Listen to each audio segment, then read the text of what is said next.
It's Patrick at Pals, Mercedes-Benz. We love them here at Pals.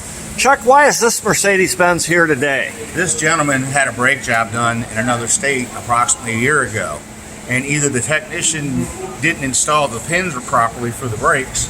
As you can see, this pin is starting to come out. This is the only one that's in place. And so if you look at the other side over here, and this is a real safety issue, the brake pads not only started to come out because there's no pins, it's actually chewing into the rim. That is a real safety hazard because you could end up in an accident. You could end up losing all your brakes.